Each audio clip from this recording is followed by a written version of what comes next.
أعوذ بالله من الشيطان اللعين الرجيم بسم الله الرحمن الرحيم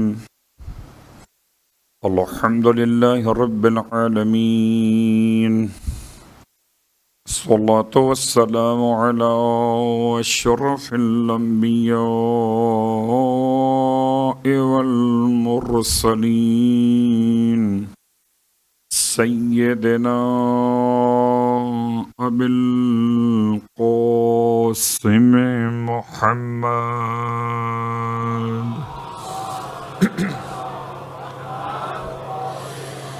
وعلى أهل بيته الطيبين الطاهرين واللعنة الدائمة على أعدائهم أجمعين أما بعد فقد قال الله تبارك وتعالى في كلامه الحميد وفرقانه المجيد قوله الحق وهو أصدق القائلين بسم الله الرحمن الرحيم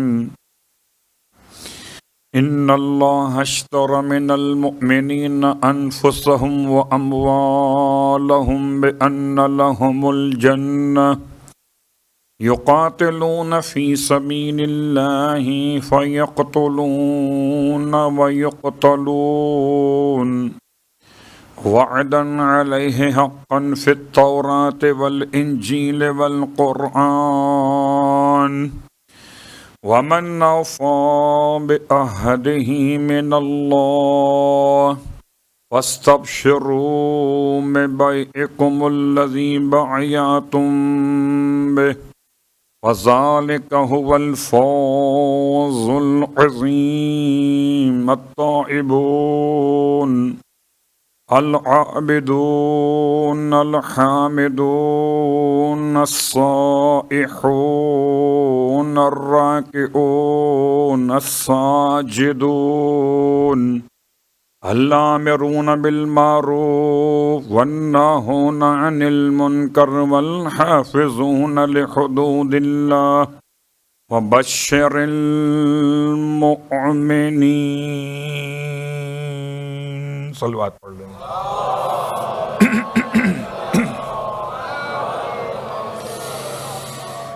تمام تعریفیں اس خدائے بزرگ و برتر کے لیے جس نے قوت گویائی کی دولت سے سرفرازی عطا فرمائی، اپنے معافی ضمیر کو لفظوں میں ڈھالنے کا سلیقہ سکھایا، اور تمام ہدیہ درود و سلام ان ازواج مقدسات کے لیے کہ جن کی آواز نے ضمیر کو حق کی آواز کے ساتھ آواز میں لانے کا سلیقہ بتایا. الحمدللہ الذی جعلنا من المتمسکین بالقرآن العظیم واجعلنا من المتمسکین بولایت علی بن ابی طالب علیہ السلام.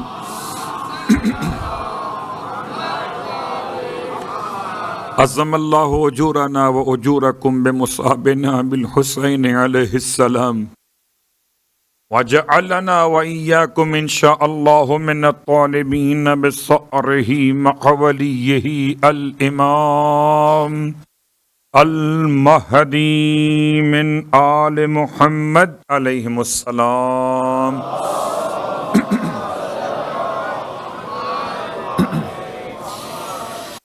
اما بعد، فرش عزائے سرکار سید الشہداء پر آپ کی خدمت مقدس میں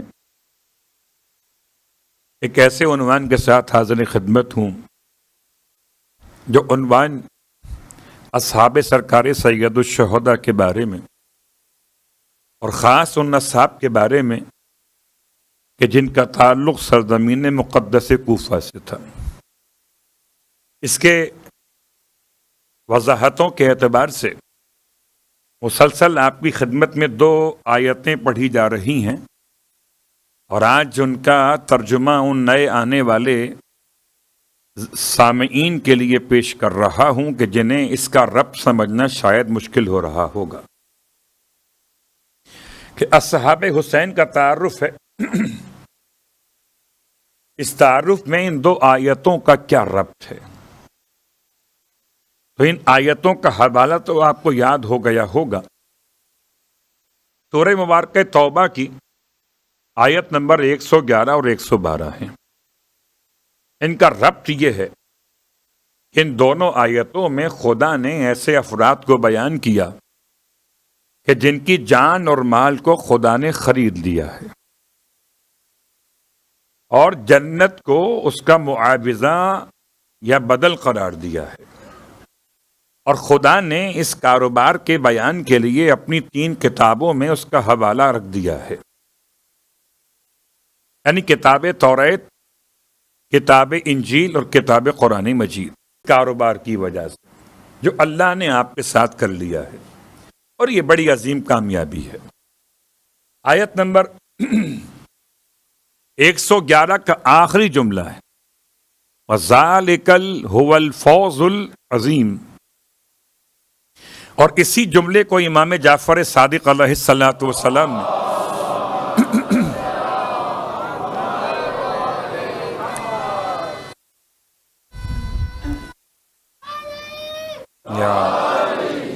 زیارت وارثہ، زیارت مبسوطہ کے آخر میں زیارت سائر شہدائے کربلا کے عنوان میں بیان کیا۔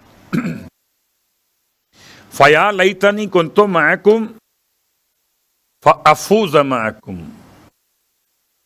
کہ انصاران حسین کاش میں آپ کے ساتھ ہوتا تو عظیم کامیابی کو حاصل کر لیتا۔ افوزا فوزن عظیما، فوز عظیم۔ قرآن صامت کہتا ہے جس نے کاروبار کیا خدا کے ساتھ اس کے لیے فوز عظیم ہے۔ اس فوز عظیم کا تعارف کراتے ہوئے امام ناطق بتا رہے ہیں کہ وہ ہیں انصاران امام حسین علیہ السلام۔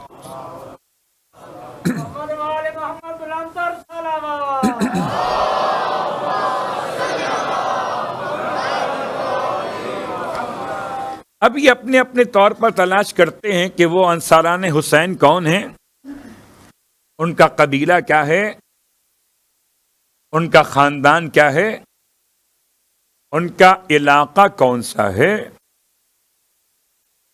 ان کے نام کیا، ان کی کنیات کیا، ان کے گھر کے حالات کیا، وہ کون سی زبان بولتے تھے، رنگ کیسا تھا، یا وہ حافظ قرآن تھے، یا وہ قاری قرآن تھے، یا وہ حافظ حدیث تھے، یا وہ راوی احادیث تھے، یا صحابی رسول تھے، یا راتوں کو جاگ کر سجدہ کرنے والوں میں شامل تھے، یا میدان جہاد کے بڑے بہادر تھے۔ یہ صفات اپنے مقام پر ہم تلاش کرتے رہیں، لیکن آیت نمبر 112 نے ان صفات کو ایسے بیان نہیں کیا، نہ خاندان بیان کیا، نہ قوم کو بیان کیا، نہ علاقہ بیان کیا، نہ نام و نسب بیان کیا، بلکہ بیان کیا ان کی صفات اور کردار کو۔ روئے زمین پر ایسی مثال بر روایت امام سجاد علیہ الصلوۃ والسلام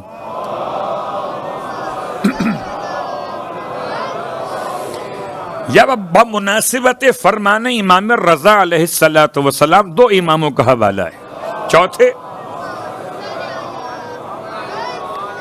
چوتھے امام اور 8ویں امام کا حوالہ۔ ان 2 اماموں نے ان الفاظ کے ساتھ یاد کیا کربلا کے شہداء کو۔ یہ کربلا کے شہداء ایسے کہ حضرت یعقوب علیہ السلام اپنے ایک بیٹے یوسف کے لیے، جبکہ اور 11 بیٹے موجود تھے، اتنا روئے کہ آنکھوں کی بینائی جاتی رہی۔ امام فرماتے مجھ سے پوچھتے ہو کتنا روئیے گا، اس کے 18 یوسف تھے۔ یا الفاظ اس طرح سے سامنے آئے کہ مجھ سے پوچھتے ہو کتنا روئیے گا، کہ جس کا بابا اور جس کے اہل بیت بھوکے اور پیاسے ذبح کر دیے گئے۔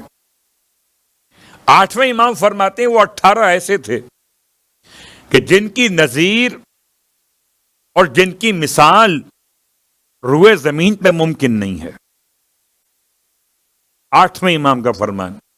اس سرکار سید الشہداء نے اپنے ان اصحاب کی شان کو بیان کیا، نہ کوفہ دیکھا نہ مکہ دیکھا، نہ مدینہ دیکھا نہ بصرہ دیکھا، امام نے تو بس شہادت کا جذبہ دیکھا۔ ارشاد فرماتے ہیں واللہ اللہ کی قسم انی لا اعلم اصحابا اوفا من اصحابی، اللہ کی قسم حسین نہیں جانتے، خود فرما رہے مولا میں نہیں جانتا کسی ایسے اصحاب کو جو میرے اصحاب سے زیادہ باوفا ہوں۔ اللہ اکبر۔ صرف ربط بیان کرنے کے لیے میں نے یہ آج تمہید آپ کی خدمت میں بیان کی ہے۔ میرا موضوع صفات شہدائے کربلا نہیں ہے، میرا موضوع ایک خاص عنوان کے تحت، یعنی کہ دنیا سمجھ نہیں پا رہی کہ کوفے کے رہنے والوں کے لیے کون سے الفاظ استعمال کیے جائیں۔ تو کربلا کے میدان میں کوفے کے شہیدوں کا تذکرہ اس لیے کیا جا رہا کہ تاکہ منبر حسینی سے کوفے کی عظمت کو اتنا بیان کیا جائے پھر کوئی کوفے کی مذمت نہ کر سکے، کہ مذمت کردار کی ہوتی ہے، دیار کی نہیں۔ صلوات پڑھے محمد و آل محمد۔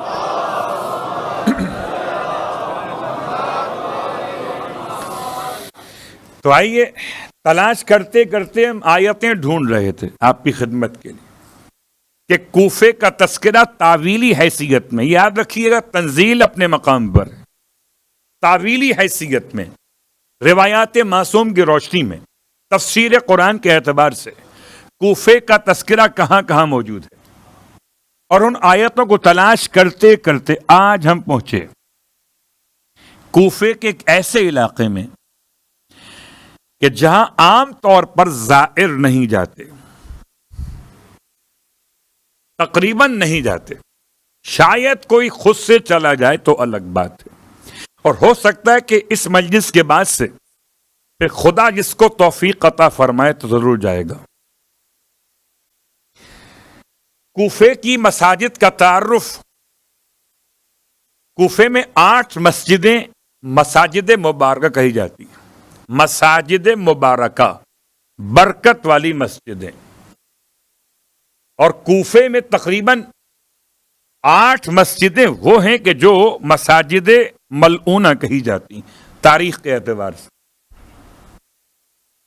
گرچہ یہ بات میری اس بات کے خلاف جا رہی ہے جو میں نے کل آپ کی خدمت میں بیان کی تھی کہ مکان مبارک نہیں ہوتا اور مکان منحوس نہیں ہوتا، لیکن تاریخ میں کوفے کی ان مسجدوں کا تعارف اس انداز سے کیا گیا۔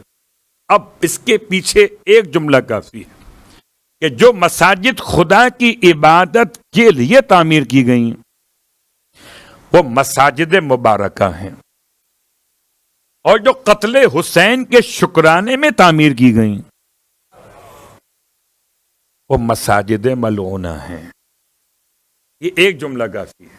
اب آئیے ان مساجد میں سے ایک مسجد کا نام الحمراء ہے۔ الحمراء عام طور پر عرب والے کہتے تھے ان افراد کو جو عرب سے باہر سے آتے تھے، ان کے رنگ کے اعتبار سے سرخ و سفید لوگ، الحمراء۔ یہ عجیب بات ہے، یاد رکھیے گا، الحمراء، مسجد الحمراء یہ مسجد مبارکہ ہے، اور مسجد در الحمراء یہ مسجد ملعونہ ہے، بس ایک در کا فرق ہے۔ میں نے اس لیے ذرا سا کھول دیا اسے کہ کہیں اگر آپ تاریخ مشاہدہ فرما رہے ہوں تو کوئی اشتباہ نہ ہو جائے۔ تو مسجد الحمراء کا اصل نام مسجد علی ابن ابی طالب علیہ الصلوۃ والسلام۔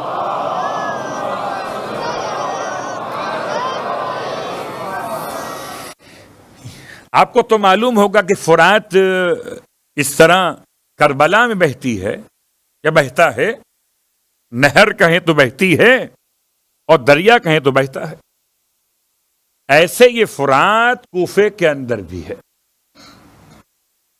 البتہ ہمارا اتفاق نہیں ہوتا کہ ہم فرات تلاش کرنے کے لیے کوفے میں جائیں، ہمیں تو فرات بس کربلا میں یاد آتی۔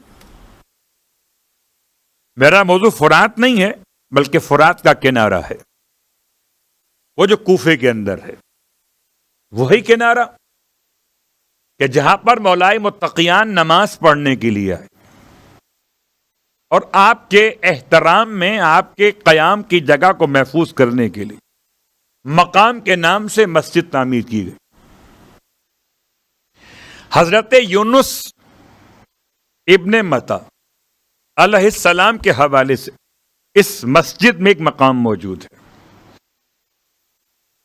گرچہ یونس علیہ السلام کی تاریخ پوری بیان کرنے بیٹھیے تو ایک مجلس تو یقیناً کم پڑ جائے گی، تو چند باتیں تاکہ میں اپنے بیان کو کوفے کے اس کنارے سے مربوط کروں کہ کوفے کی تاریخ انبیاء کی تاریخ سے کتنا ملی ہوئی ہے۔ حضرت یونس، بھلا کون نہیں جانتا آپ میں سے کہ یونس کا نام 4 مرتبہ قرآن میں لیا گیا۔ یونس کا تذکرہ 2 مرتبہ صفات کے ساتھ کیا گیا۔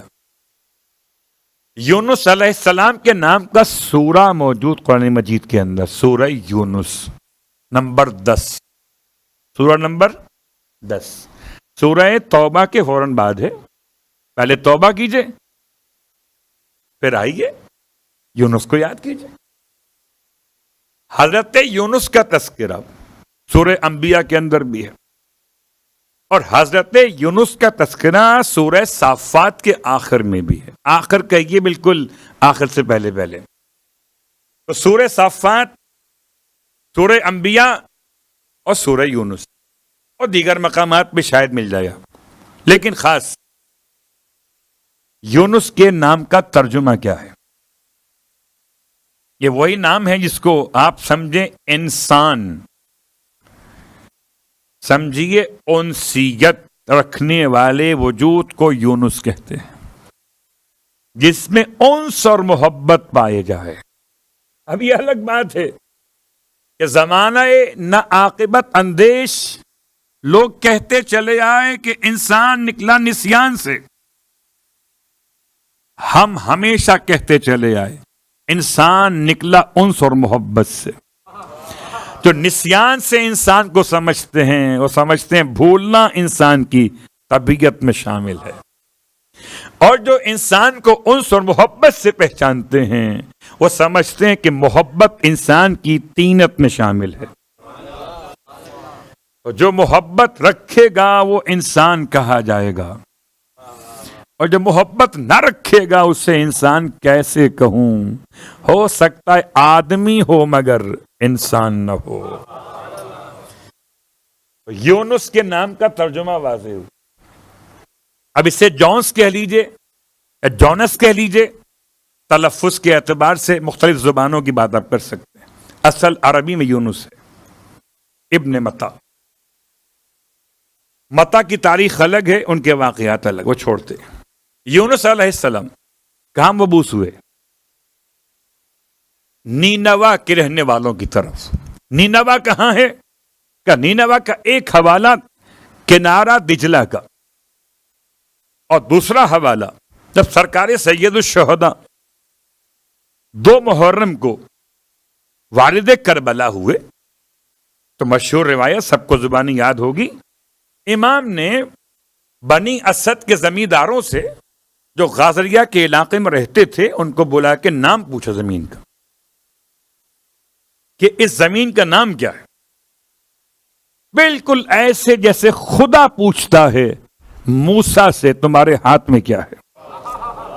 صلوات پڑھے محمد و آل محمد۔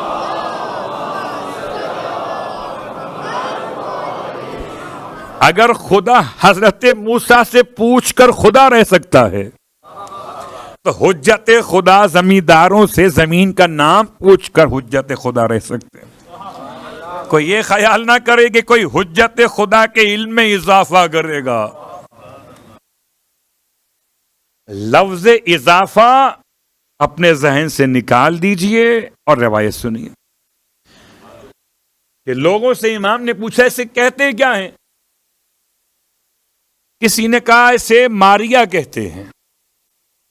انشاءاللہ خدا نے چاہا تو کبھی کربلا کی تاریخ پڑھیں گے زمین کے اعتبار سے کہ ماریا کیوں کہا جاتا تھا اسے. کسی نے کہا اسے کہتے ہیں شط الفرات. کسی نے کہا اسے کہتے ہیں غازریہ. کسی نے کہا اسے نینوا کہتے ہیں. اب اس میں اختلاف ہے کہ نینوا کے نون پہ زبر پڑھا جائے یا زیر پڑھا جائے. نینوا کہا جائے یا نینوا کہا جائے, اختلاف ہے. تو یہ چار نام سامنے آنے کے بعد امام خاموش نہیں ہوئے. فرمایا اور کچھ کہتے ہیں. تب کسی نے کہا تھا کہ اسے کربلا کہتے. تو اب اگر جناب یونس علیہ السلام کے بعثت کے مقام کو دیکھا جائے تو آپ مبعوث ہوئے اہل نینوا کی طرف. یہ نینوا کہاں پر آباد تھے؟ یا یہ بغداد میں آباد؟ بغداد کا مطلب کنارے دجلہ, یا یہ آباد ہے کربلا میں یعنی کنارے فرات. اس روایت کی روشنی میں جو ابھی آپ کے سامنے پیش کی گئی لگتا ایسے ہی ہے کہ جیسے یہ واقعہ فرات کے کنارے کا. کربلا کی آبادی اور کربلا کے واقعات الگ موضوع. بس ایک جملہ آپ کی خدمت میں, جو آج کربلا آپ دیکھتے ہیں ہر دور میں کربلا کی اپنی تاریخ الگ الگ ہے. تو ہو سکتا ہے نینوا کا علاقہ ایسی رہائش کا عنوان ہو جہاں جناب یونس کو مبعوث کیا گیا ہو. لیکن جناب یونس علیہ السلام نے اپنی قوم میں بڑی تبلیغ کی. 40 سال تک اللہ کی وحدانیت کو بتاتے رہے. اتنے سال کی محنت کے بعد صرف 2 مسلمان ہوئے, ایک روبیل ایک تنوخہ. دونوں کے نام زبان کے اعتبار سے یہ عجیب بات ہے. یونس لگتا ہے عربی کا لفظ ہے مگر جناب یونس عربی نہیں بولتے تھے. خیر ایسا نہ ہو کہ بات سے بات آگے بڑھ جائے اور پھر آج کا موضوع رہ جائے. لفظ ایسا محسوس ہوتا ہے جیسے عربی ہے یونس, مگر آپ عربی نہیں تھے. آپ کی زبان عبرانی یا سریانی بیان کی گئی. تو اس زبان کے لحاظ سے 2 نام, ایک تنوخہ ایک روبیل. ایک صرف عابد ہے تنوخہ, ایک عالم بھی ہے روبیل. اور یہ 2 مسلمان کیے نبی نے. عابد پیچھے پڑ گیا کہ اب 40 سال پورے ہوئے, یہ سنتے منتے تو ہے نہیں.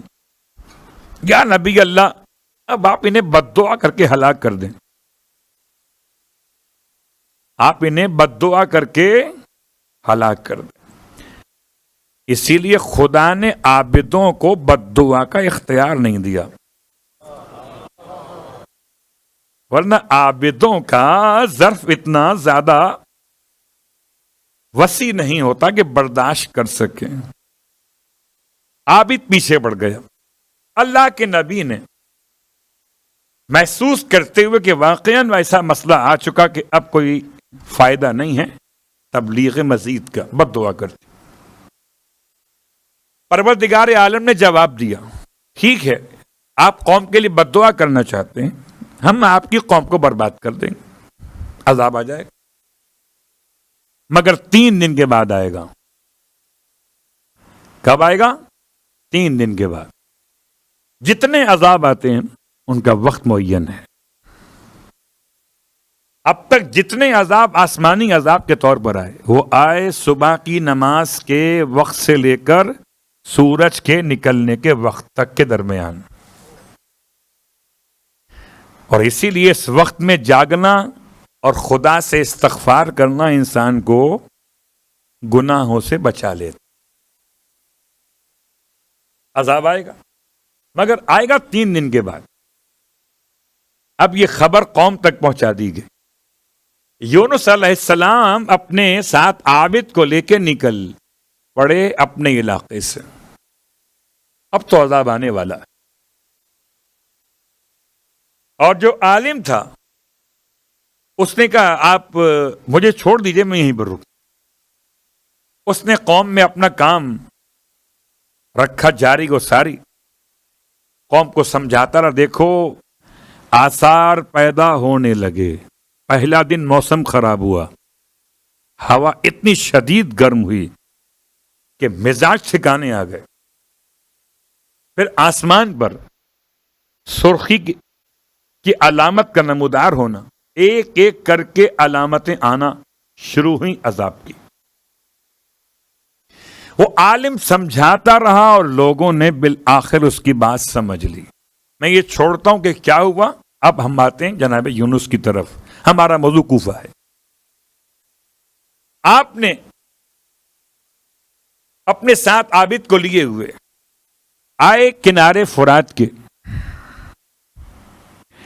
اور دریا میں کشتی کو آمادہ دیکھا. کشتی میں سامان بھی تھا اور لوگ بیٹھے ہوئے تھے. آپ نے کہا مجھے ساتھ بٹھا لیجئے. کشتی والوں نے کہا کہ اس میں گنجائش نہیں ہے. کہا نکال دیجئے، دل میں جگہ ہو تو جگہ ہو جاتی ہے، بٹھا دیجئے مجھے. لوگوں نے بٹھا لیا.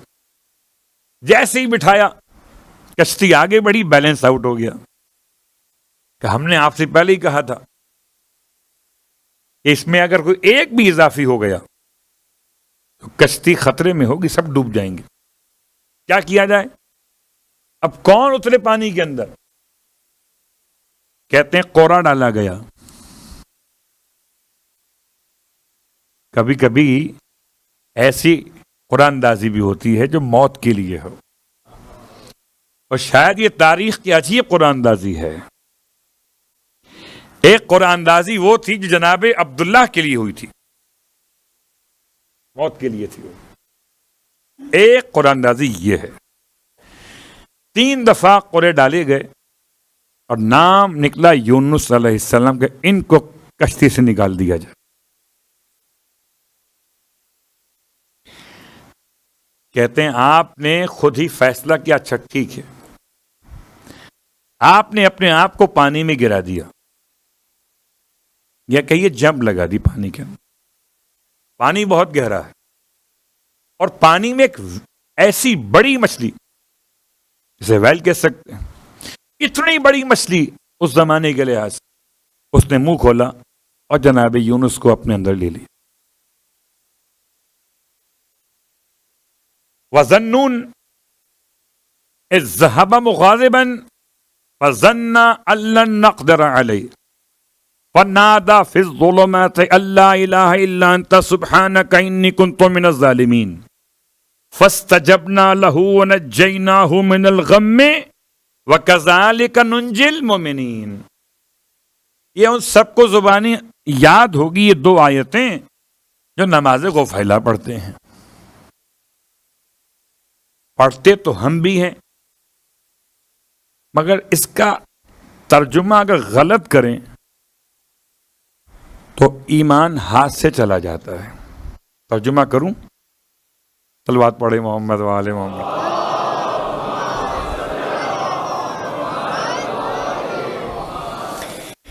پہلے اس کا حوالہ بیان کر دوں ہی کون سی آیتیں. یہ دونوں آیتیں سورہ انبیاء سے ہیں، اور سورہ انبیاء کی آیت نمبر 87 اور 88، 87 اور 88 نمبر کی آیتیں.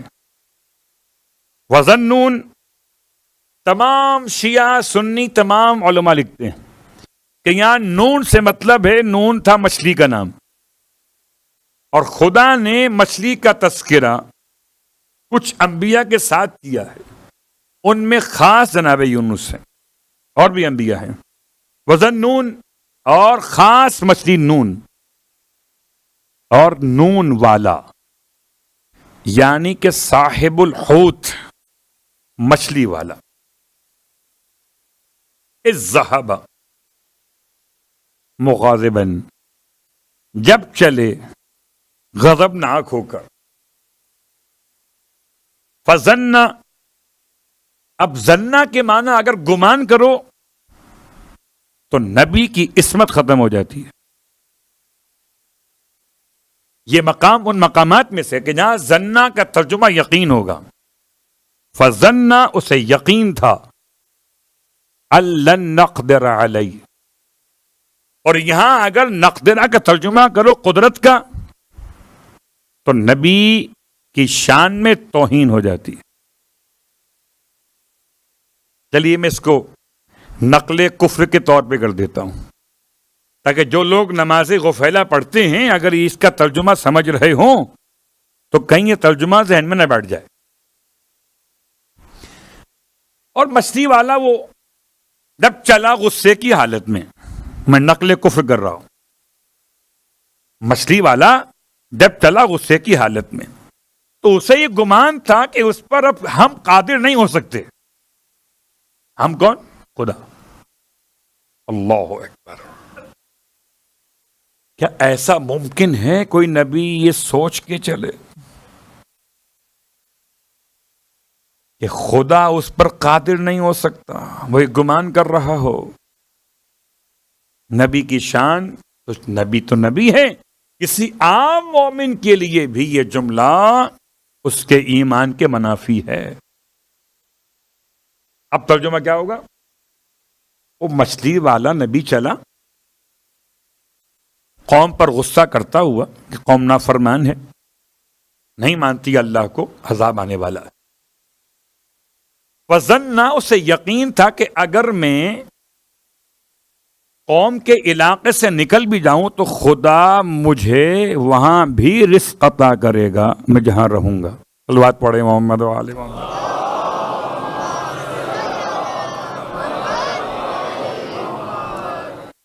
یہ بات واضح ہوئی. نقدرہ رزق کے معنی میں ہے، ظن علم کے معنی میں. اسے یقین تھا کہ وہ جہاں بھی رہیں گے ہم اس کے رزق میں کوئی کمی نہیں کریں گے. کتنا فرق ہو گیا معنی کے. فنادى في الظلمات. اب کشتی میں بیٹھ کے جا رہے تھے کہیں اور کشتی والوں نے آپ کو اتار دیا بیچ پانی کے اندر، اور مچھلی نے آپ کو اپنے منہ کے اندر لے لیا. خدا نے مچھلی پر وہی نازل کی، دیکھو ان کی ہڈیاں مت توڑنا، ان کے گوشت کو نقصان نہ پہنچانا. عجیب مشکل ہے. خدا نے رزق دیا بھی ہے مچھلی کو، کہتے کھانا نہیں. جو نگل رہی ہے وہ کیا کرے گی پھر؟ کہ بس اس سے سنبھال کے رکھنا. فنادى في الظلمات ان لا اله الا انت سبحانك انی کنت من الظالمین. اب جب اندر پہنچ گئے تو اندر اندھیرا تھا، اور ایسا اندھیرا کہ واقعہ رات میں ہوا ہے. اور ایک رات کا اندھیرا، ایک پانی کی گہرائی کا اندھیرا، اور ایک مچھلی کے پیٹ کے اندر کوئی لائٹ نہیں تھی، کوئی موبائل آپ کے پاس نہیں تھا اس کی لائٹ آن کر لیتے. تو 3 اندھیروں میں تھے جناب یونس. اب تو پہچانیے. صلوات پڑھے محمد.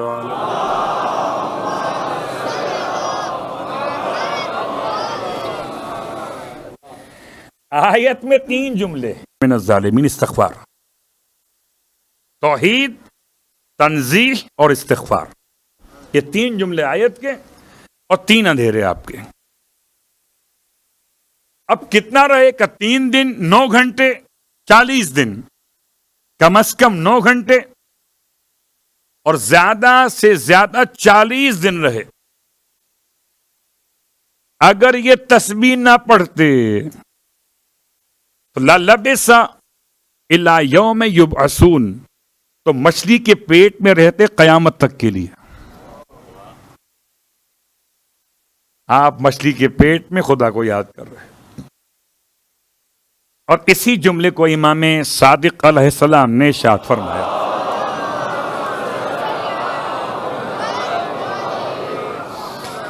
ارشاد فرماتے ہیں مجھے تعجب اس شخص پر ہے کہ جو پریشانی میں مشکلات میں گرفتار ہو اور یہ آیت بھول جائے.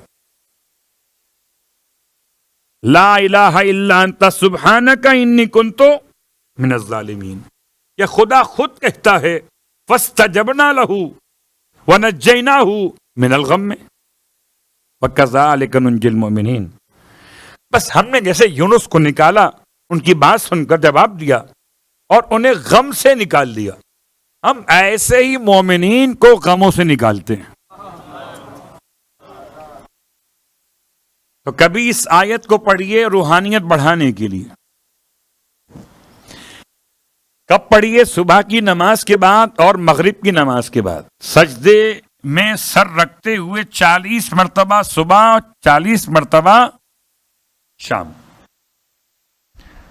لا الہ الا انت سبحانک انی کنت من الظالمین. اس سے روحانیت میں اضافہ ہوتا. اگر روحانیت بڑھانا خود سے چاہیں تو یہ 3 جملات تھے اندھیرے کے اور 3 جملات تھے آیت کے پیغام کے. یہ تمام واقعہ کیا مطلب تھا کہ یونس علیہ السلام کو 40 دن کے بعد مچھلی نے کہاں نکالا؟ کوفہ کے اندر. کوفے میں مقام ہے فرات کے کنارے، مسجد الحمرا، مسجد امیر المومنین میں، کہ جہاں پر اس نے یونس علیہ السلام کو اپنے پیٹ سے باہر نکالا. اور جب پیٹ سے باہر نکالا تو بات سمجھ میں آئی کہ جب بھی خدا کسی مومن کو نجات دیتا ہے تو اسے کوفے کی منزلت عطا کر دیتا.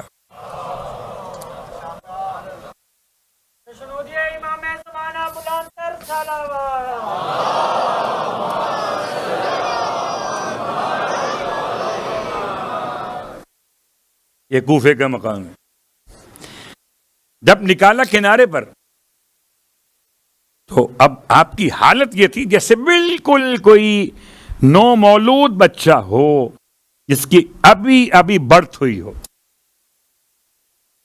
یعنی جسم پر سارے بال ختم ہو چکے تھے، نہ دھوپ برداشت کر سکتے تھے، نہ جسم پر مکھی بیٹھنا برداشت کر سکتے تھے. اتنا نازک اور نرم جسم تھا، بالکل جیسے کوئی بغیر بال اور پر کے پرندے کا بچہ ہو. اتنا فرمایا تھا کہ ہڈیاں مت چبانا. مچھلی سے اتنا فرمایا تھا خدا نے کہ ان کا گوشت مت کھانا. لیکن جو اندر معاملات تھے اس کا اثر تو ہوگا نا. حیران ہے دنیا، کیسے ممکن ہے مچھلی کے پیٹ میں آکسیجن کا ملنا؟ بس سمجھ لے دنیا جیسے شیعت کو تحفظ ملنا.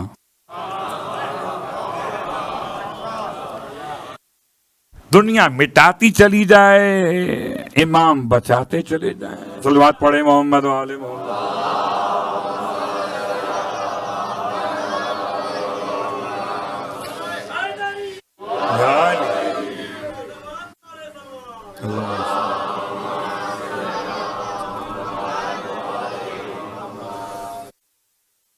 کیسے ممکن تھا؟ ایسے ممکن تھا جیسے اسماعیل علیہ السلام کے گلے پر چھری کرنا چلنا، جیسے نارے نمرود میں ابراہیم علیہ السلام کا نہ جلنا. ایسے ہی ممکن ہے خدا کے لیے کہ شکم ماہی میں یونس علیہ السلام 40 دن تک رہے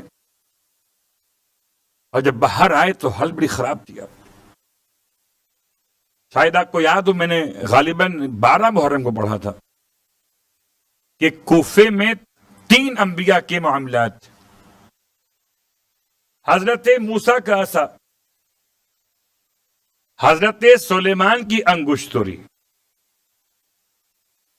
اور حضرت یونس کے لیے کدو کا درخت، یہ لفظ آپ کو ملے گا یقطین کے نام سے، شجرۃ من یقطین. یہ کہاں پر ہے اور قرآن میں کہاں پر؟ سورہ مبارک صافات کے اندر آیت نمبر 140 139 سے پڑھتے جائیے تو آپ کو پورا واقعہ ملے گا. 140 میں خدا کہتا ہے واقعات بیان کرتے ہوئے کہ ان کے لیے ہم نے اگا دیا ایک کدو کا درخت. درخت مطلب کہتے ہیں بیل تھی. اور کدو میں خاص بات یہ کہ آپ پسند کریں نہ کریں، لیکن قرآن میں اس کا تذکرہ موجود ہے. عجیب بات ہے، قرآن میں کئی تذکرہ اس کا موجود نہیں جو آپ استعمال کرتے وہ الگ بات، مگر کدو کا نام تو قرآن میں آیا ہے اور پورے درخت کا نام آیا ہے. اس کا فائدہ کیا تھا کہ یہ ایسا سبزی کہہ لیجیے اس کو آپ، ایسی سبزی ہے اس کے پتے بڑے بڑے ہوتے ہیں، بالکل ایسے ہوتے ہیں جیسے کوئی ماں کے گود میں آ جائے. نرم ہوتے ہیں، بڑے بڑے ہوتے ہیں. اور اس کی خاص بات یہ ہے کہ اس کے پتوں پر مکھی نہیں بیٹھتی. حضرت یونس کے جسم پر مکھی بیٹھنا ان کے لیے اذیت کا باعث تھا. اللہ اکبر. تو پتہ چلا تسبیح کے ساتھ جو استغفار کرے تو خدا اسے ایسے نجات عطا کرتا ہے کہ دریا میں ہو تو مچھلی نہیں کھاتی، باہر آئے تو خدا کدو کی بیل لگا دیتا. میں سمجھتا ہوں کہ خدا نے انبیاء کو بھی جو پناہ دی تو کوفے کا انتخاب کیا ہے. یہ مقام کوفے کے اندر ہے. غور کیجئے، جناب یونس علیہ السلام کے واقعات کو یہاں روکتا ہوں، میں واپس آگے کوفے تک آپ کو لے کر. اور کل میں ایک روایت پڑھ رہا تھا جو میں نے مکمل نہیں پڑھی تھی. الکوفۃ کنز الایمان، کوفہ ایمان کا خزانہ ہے. کس کے الفاظ ہیں یہ؟ امیر کائنات. کس کے الفاظ؟ کل ایمان کے. جو کل ایمان ہے وہ بتاتا ہے کہ ایمان کا خزانہ کہاں پر ہے. اور عجیب بات ہے، اسی ایمان کے خزانے کے بارے میں آپ شک کرتے ہیں. اسلام کی کھوپڑی ہے کوفہ جو ہے. یہ دو جملے کل آ چکے تھے، اب آگے بڑھتے ہیں. فرماتے ہیں وَسَيْفُ اللَّهِ وَرَمْحُهُ، کوفہ اسلام کی تلوار ہے. یہ کون کہتا ہے جس کے ہاتھ میں خدا کی تلوار ہے؟ یہ کون کہتا ہے جس کے ہاتھ میں خدا کی تلوار ہے؟ وَرَمْحُهُ، اور کوفہ خدا کا نیزہ ہے. اب خبر نہیں نیزہ کب استعمال کرتا ہے خدا اور تلوار کب استعمال کرے گا. نیزے کا زمانہ گزر گیا، تلوار کا آنے والا. صلوات پڑھے محمد و آل محمد.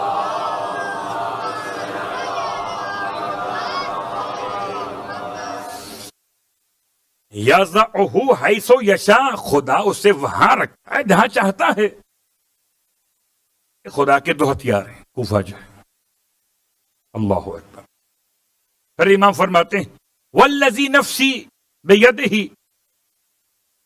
اور قسم اس ذات کی اس کے قبضہ قدرت میں علی کی جان ہے. امام نے قسم کھائی کوفے کی عظمت کو بیان کرتے ہوئے کہ ایک زمانہ ایسا آئے گا جب سب مومنین اور مومنات کے دل کوفے کی جانب کھچے چلے آئیں گے. مومنین اور مومنات کھچے چلے آئیں گے یا ان کے دل وہاں کھچے چلے آئیں گے؟ ایک زمانہ ایسا ہے. کوفے کی تاریخ، اور میں جملہ اب کہنے والا ہوں، کوفے کی تاریخ ایک کوفی کی زبان سے سن لیجیے. مولا کائنات کو کوفی کہہ کر یاد کیا ہے. کس نے؟ شہنشاہ روم نے. اور چونکہ آہستہ آہستہ مجھے اس مقام پہ آنا تھا کہ جب ایک حکومت ہے امیر کائنات کی، اس کا کیپٹل ہے کوفہ، اور ایک مولا کا باغی ہے جس نے حکومت قائم کی ہے دمشق میں. اور جب ان دونوں کے اختلافات کا علم ایک تیسرے آدمی کو ہوا جو مسلمان نہیں ہے، عیسائی ہے، اس نے کہا کہ ایک گورنمنٹ ہے شام کی، ایک گورنمنٹ کوفے کی ہے. تو اس نے حاکم شام کو شامی کہا اور حاکم کوفہ کو کوفی کہا. اب مجھے بتائیں کہ آپ کیسے زبان سے کہیں گے آپ الکوفی لا یوفی؟ اس سے مراد ہے ذات مولا کائنات علی ابن ابی طالب علیہ الصلوۃ والسلام.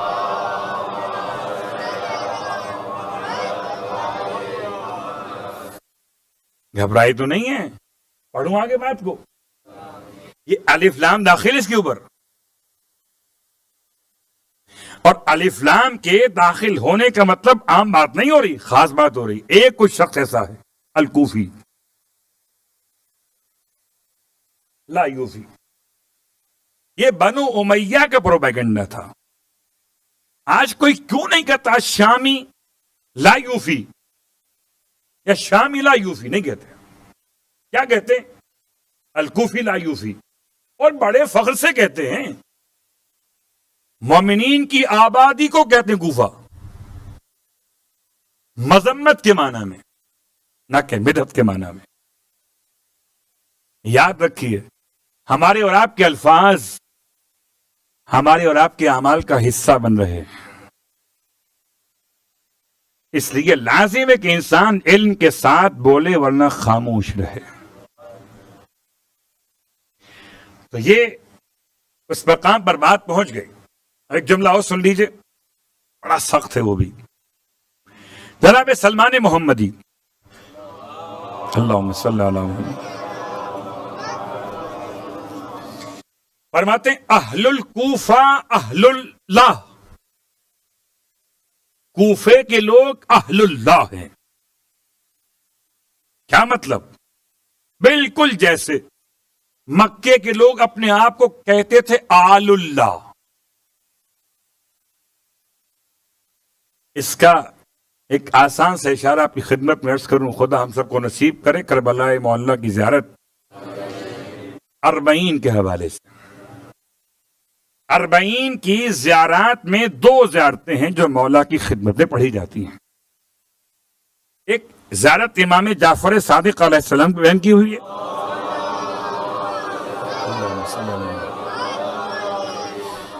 اور ایک زیارت جو جناب جابر ابن عبداللہ الانصاری نے پڑھی تھی، کہ جو اصلاً نیمہ رجب کی زیارات میں شامل ہے. آپ کے پاس کتاب مفاتی کے اندر اس کا پہلا جملہ السلام علیکم یا آل اللہ. سلام و آپ پر اللہ کی آل. چھٹے امام فرماتے ہیں مکے کے رہنے والے کفار مکہ بھی خدا کے گھر سے قریب رہنے کی بنیاد پر اپنے آپ کو کہتے تھے آل اللہ. تو جو بیت سے قریب ہو وہ آل اللہ ہو جائے، جو اللہ سے قریب ہو کیسے ممکن ہے وہ آل اللہ نہ ہو؟ لیکن برحال کمزور افراد کے لیے معذرت کے تفصیل میں جانے کا وقت نہیں ہے. اتنی بات کافی ہے کہ ایک اہل ایک آل. جناب سلمان کی روایت کے اعتبار سے کوفہ کیا ہے؟ اہل کوفہ اہل اللہ. اور آئیے اب باقی باتیں کوفے کے بارے میں کل، اور کتنے انبیاء کا تذکرہ موجود ہے کوفے کے اندر. روایت کے جملے کہ کوئی نبی ایسا نہیں گزرا جس نے مسجد کوفہ میں نماز نہ پڑھی ہو. آپ مجھ سے پوچھیں گے نہیں مولانا کل تو آپ کہہ رہے تھے کہ 1070 مقامات کوفے کے اندر، تو مقامات کوفے میں، لیکن کوئی نبی ایسا نہیں گزرا جس نے مسجد کوفہ میں نماز نہ پڑھی ہو۔ سب سے قدیم مسجد ہے اور سب سے آخر تک چلے گی۔ اس مسجد میں 3 دروازے اس زمانے میں اور 6 دروازے آج کے دور میں اور 1000 دروازے امام زمانہ کے دور میں ہوں گے۔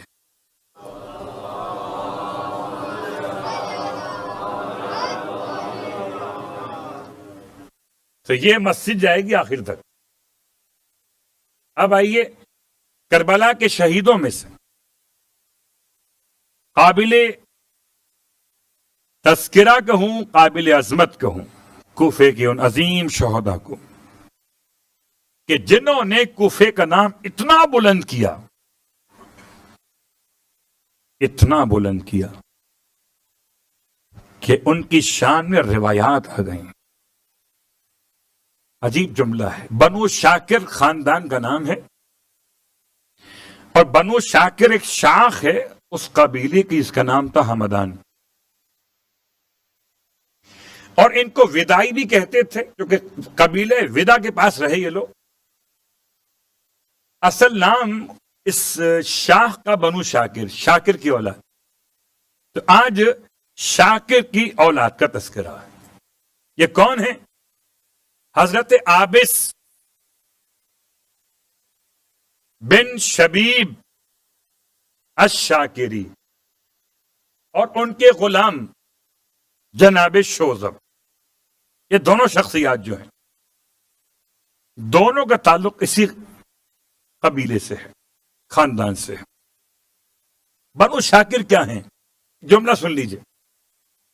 ان کی شان میں مولائے کائنات نے جنگ صفین کے موقع پر ایسا جملہ ارشاد فرمایا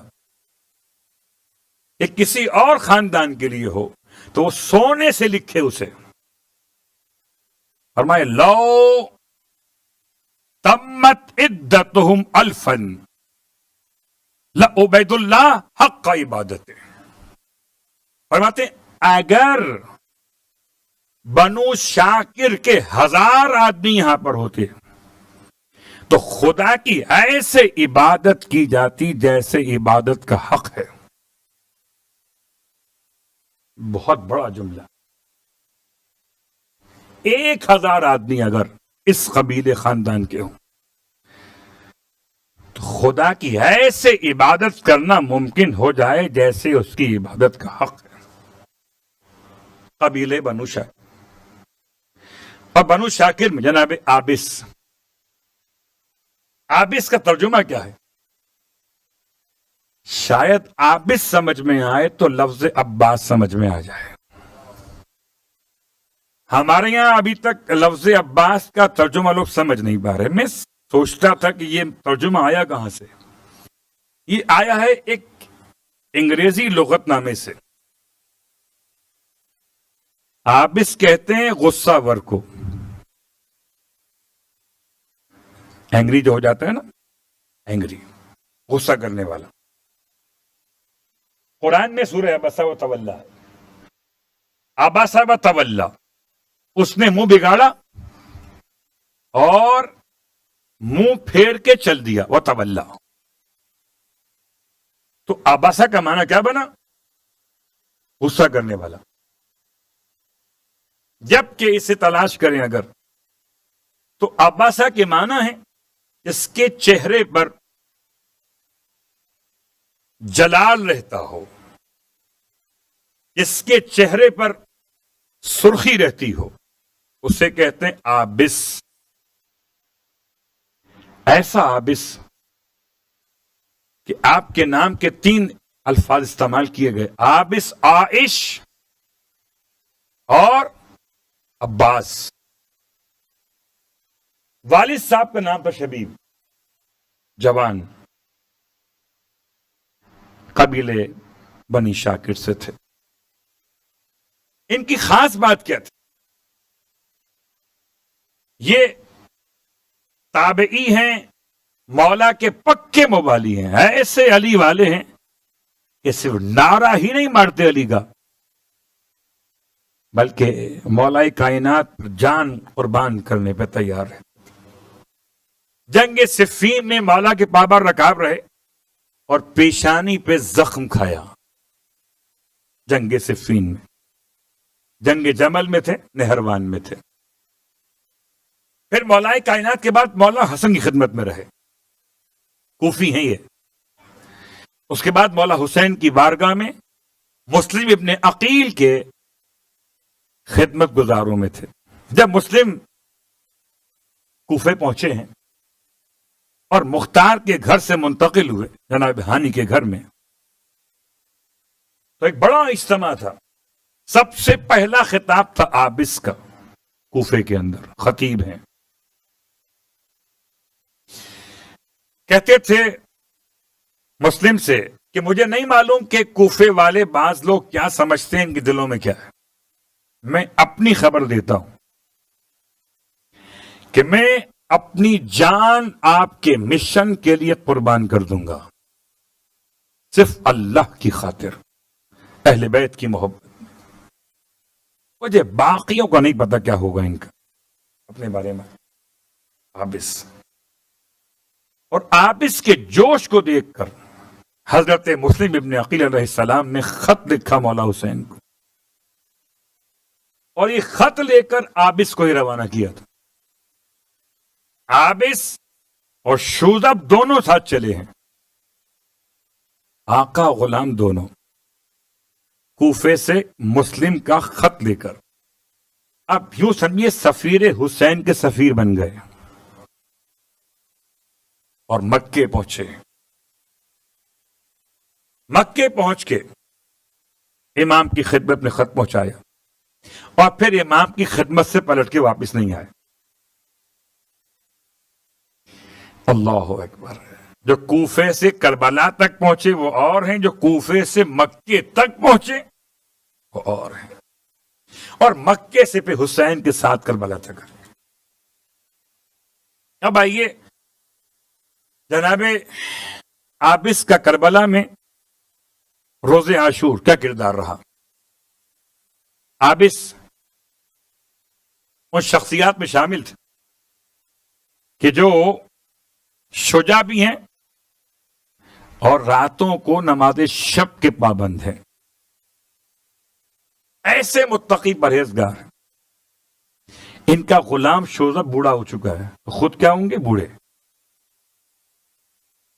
اپنے غلام کے پاس آئے، تمہارا کیا خیال ہے؟ شوذب نے کہا کہ یہ دن تو ایسا ہے کہ اپنی جان قربان کرنے کی تمنا ہے۔ عجیب الفاظ، قسم بخدا کبھی ان الفاظ پہ غور کیجیے جو کربلا کے شہیدوں کی آپسی گفتگو ہے۔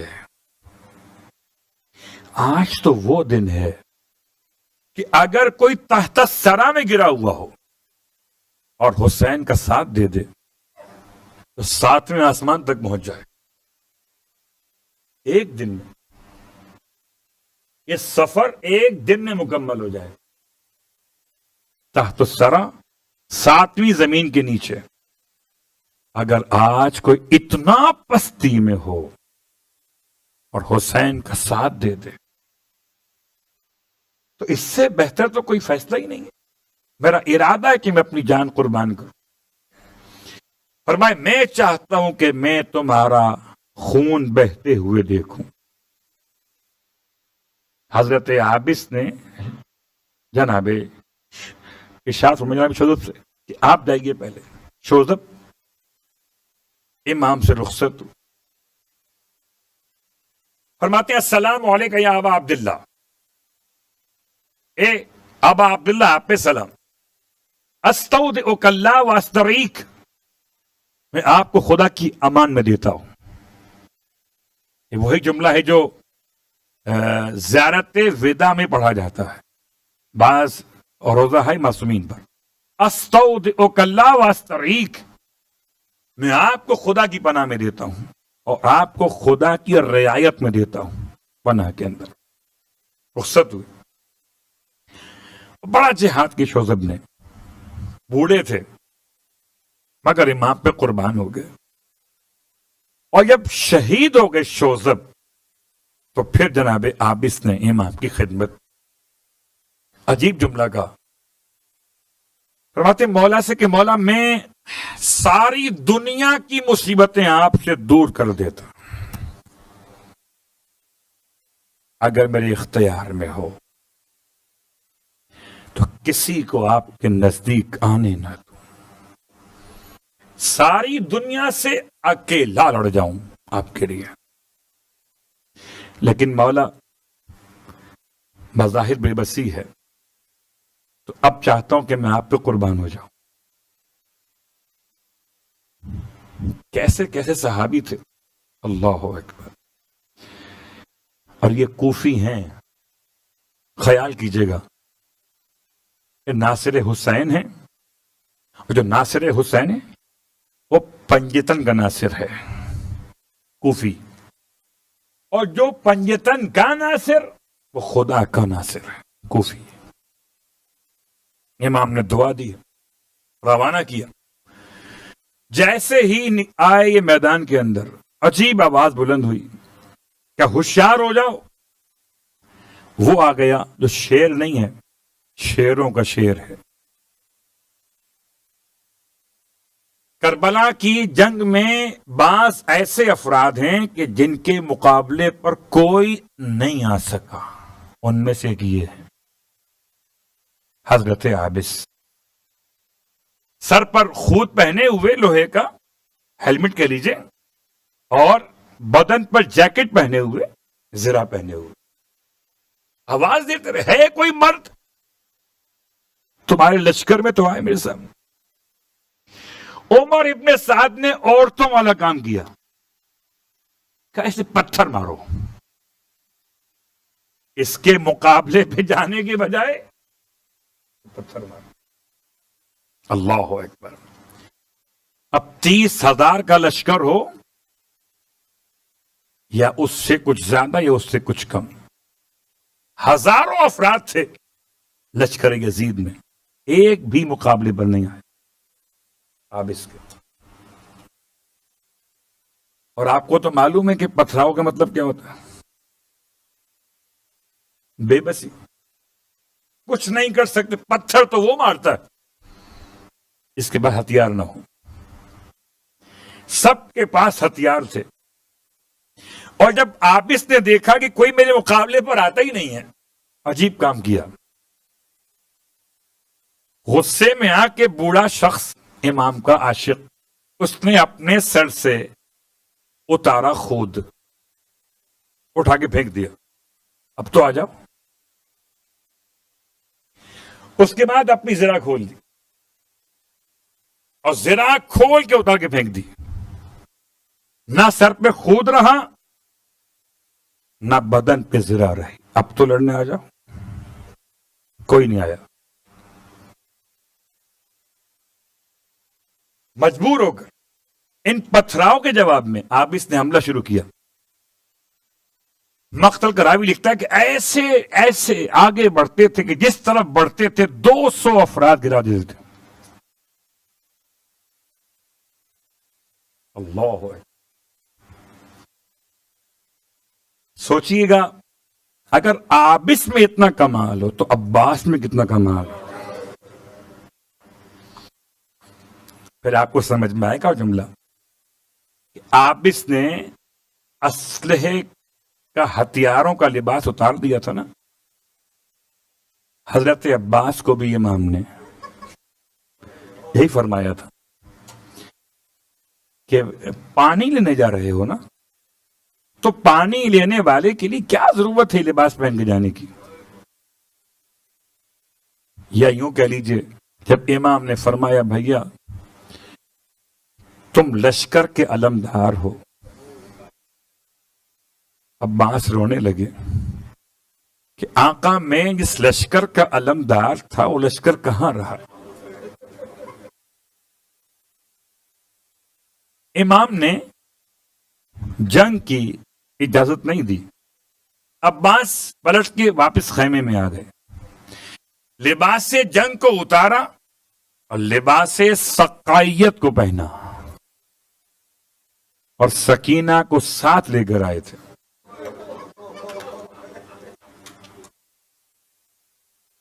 لیکن میں چاہتا ہوں پہلے حضرت عابس کی بات مکمل کر. جس طرف جاتے تھے تباہی مچ جاتی تھی، یہاں تک کہ کوئی ان کے سامنے ٹکتا ہی نہ تھا. ایسے بھاگتے تھے جیسے بھیڑیے کو دیکھ کر، شیر کو دیکھ کر بھیڑ بکریاں بھاگتی ہیں. ایک آواز بلند تھی کہ اسد الاسود یا اسود، شیروں کا شیر آ گیا ہے. یہ جہاں ہاتھ مارا اللہ اکبر. آخر دور دور سے جب ان کو شہید کرنے کے لیے ہتھیار استعمال کیے گئے، سامنے کوئی بھی نہیں آیا.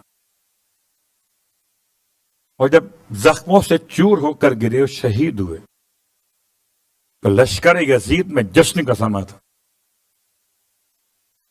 جو آ کے بولتا تھا میں نے عابس کو مارا ہے، دوسرا میں نے مارا ہے عابس کو، تیسرا میں نے مارا عابس کو. عمر سعد کہتا تھا تم میں سے کسی نے بھی نہیں مارا، پورے لشکر نے مل کے مارا ہے. ایک عابس اور لشکر یزید سب مل کر اسے مارتے تھے. اب اگر بات سمجھ میں آ گئے کہ جسے عابس کہیں اس کا مقابلہ کوئی نہ کر سکے، جسے عباس کہیں، صیغہ مبالغہ ہے عباس. اور جب امام کی خدمت میں جناب سکینہ کو لے کر آئے تھے نا، تو امام کبھی عباس کو دیکھتے تھے اور کبھی سکینہ کو دیکھتے تھے. ارشاد فرماتے تھے بیٹی آج سفارشی بن کر آ تو گئی ہو، کل جب چچا نہیں ملیں گے تو فریاد کرو گی. بچی نہ پہچان پائی امام کے اس الفاظ کی گہرائی کو، اور یہی ہوا کہ سکینہ نے کب کب عباس کو یاد کیا ہے.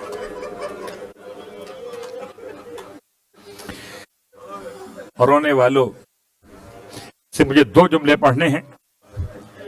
ایک مولا عباس کی وصیت اور ایک جناب سکینہ کی یاد.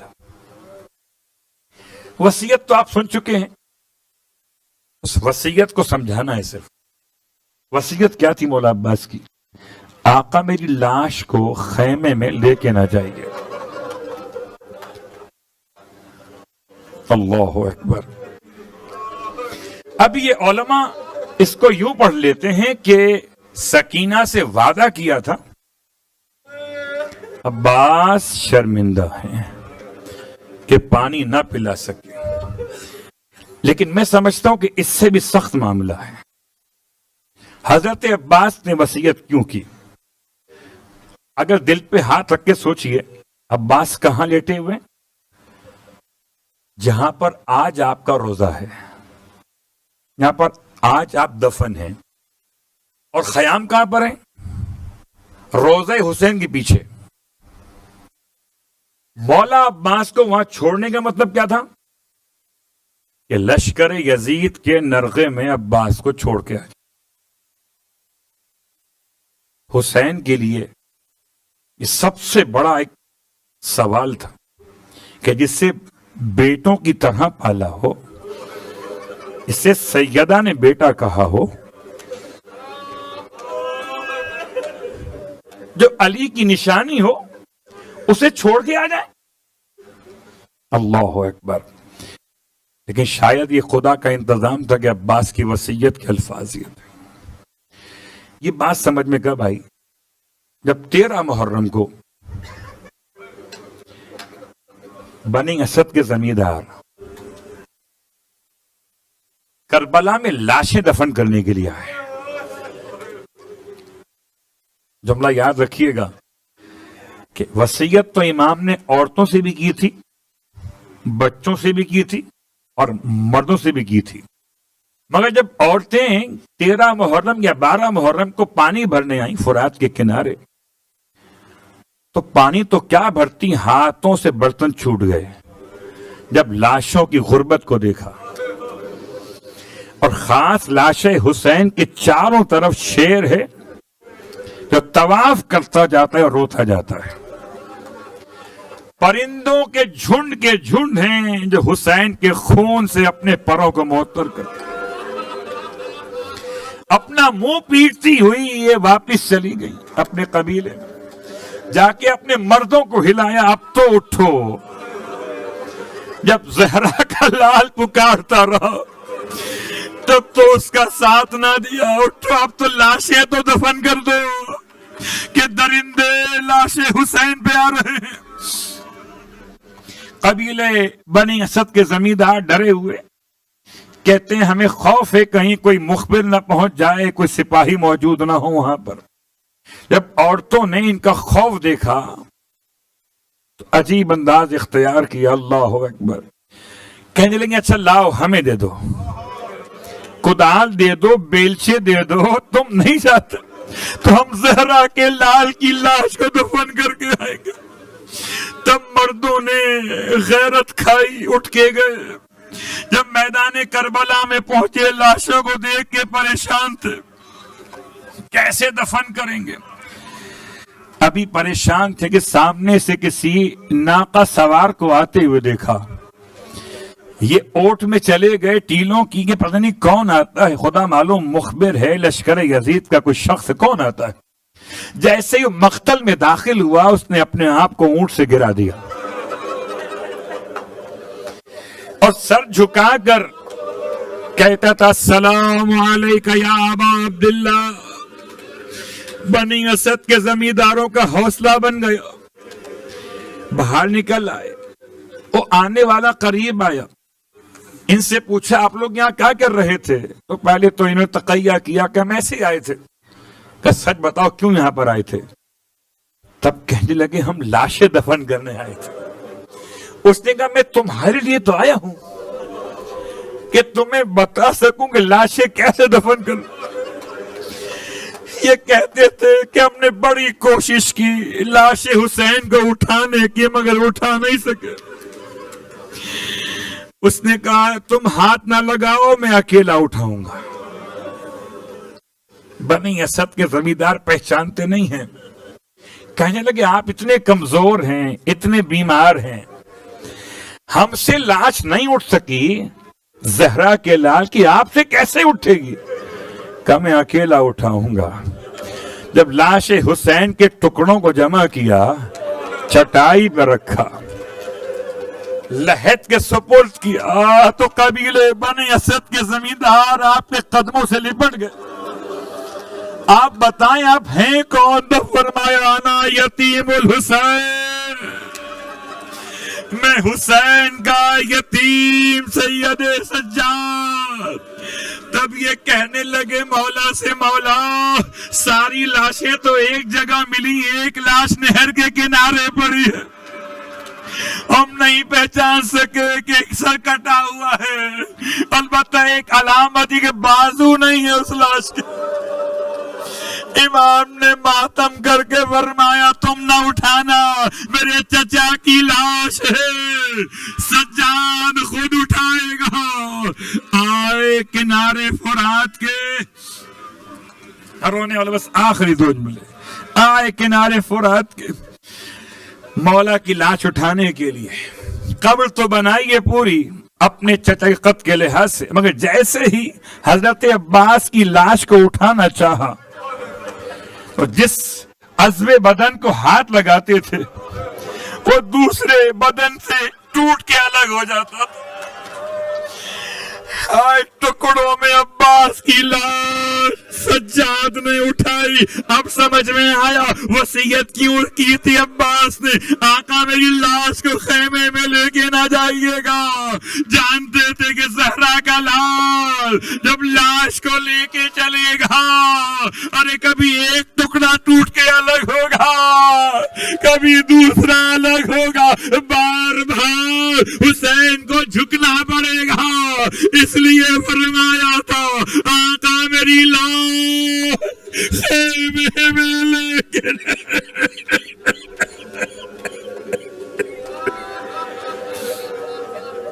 اللہ ولعنۃ اللہ علی القوم الظالمین وَسَيَعْلَمُ الَّذِينَ ظَلَمُوا أَيَّ مُنْقَلَبٍ يَنْقَلِبُونَ۔ بار اللہ واسطہ محمد و آل محمد کا ہماری اس عبادت کو اپنی بارگاہ میں قبول فرما۔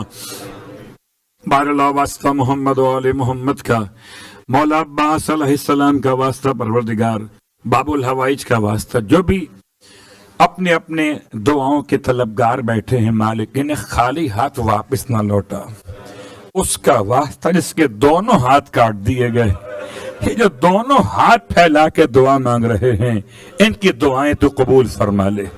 بار اللہ واسطہ محمد و آل محمد کا مرنے سے پہلے مولا عباس کے روزے کی زیارت نصیب فرما، مرنے کے بعد مولا عباس کی شفاعت نصیب فرما دے، جنت میں مولا عباس کے قدموں میں غلاموں کو جگہ نصیب فرما دے، امام زمانہ علیہ السلام کے ظہور میں تعجیل فرما، اور ہم سب کو امام علیہ السلام کے ادنا ترین خدمت گزاروں میں شامل فرما۔